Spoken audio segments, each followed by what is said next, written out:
avez repris vos esprits. Oh là, du calme, doucement. Vous avez été dans les vapes pendant plusieurs jours. Détendez-vous un petit moment, histoire de prendre vos repères. Bon, voyons l'étendue des dégâts. D'abord votre nom. Vous vous souvenez de votre nom?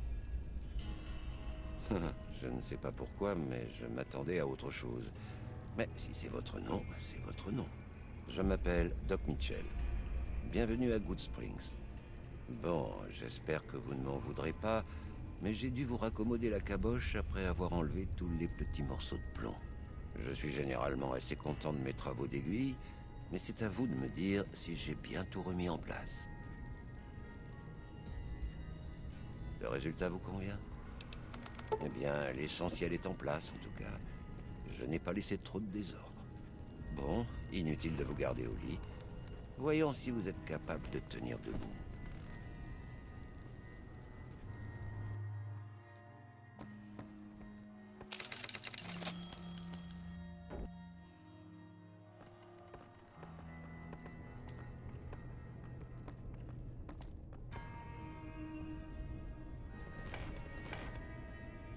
Très bien.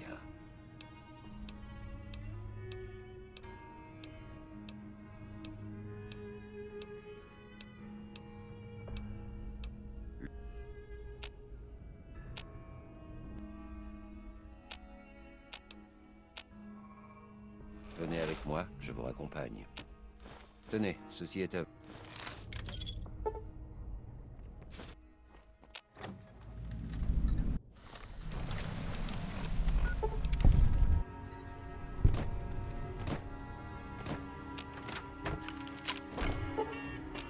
Vous devez être la personne que... Merci.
Durant les années qui ont précédé la Grande Guerre, le Grand Rien avait été le foyer des plus grands esprits du XXIe siècle. Des scientifiques visionnaires y furent appelés pour relever les défis technologiques de l'époque. Ils cherchaient à créer un monde nouveau, animé par les technologies, au bénéfice de toute l'humanité.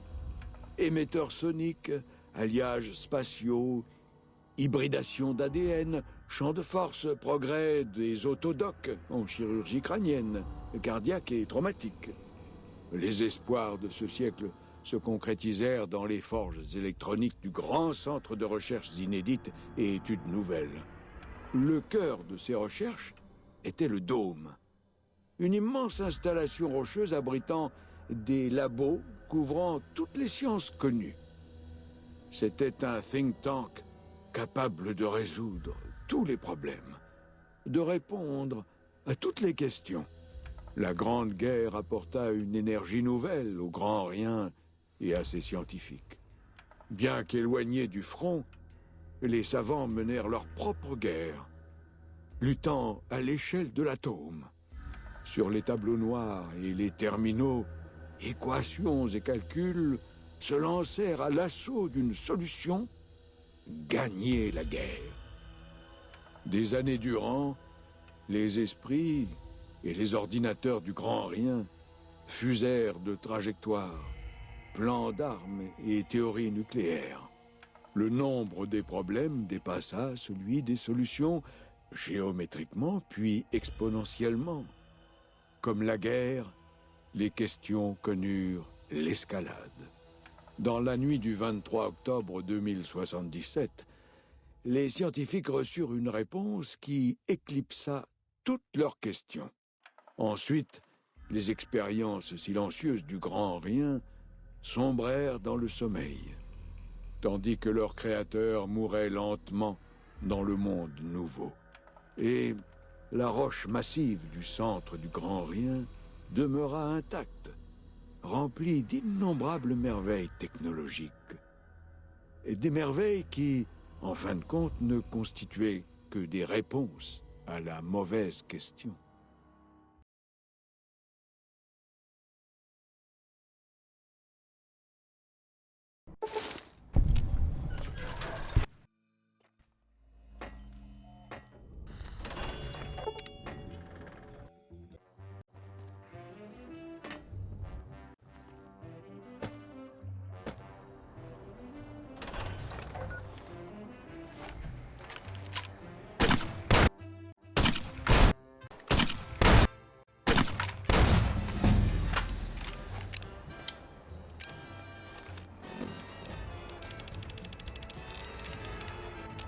Comme au cours des années qui avaient précédé la Grande Guerre, le Grand Rien devint le foyer d'un des cerveaux les plus brillants du XXIIIe siècle. Le Courrier veilla dès lors sur le Grand Rien, gardant ses découvertes en sûreté jusqu'au jour où elle pourrait venir en aide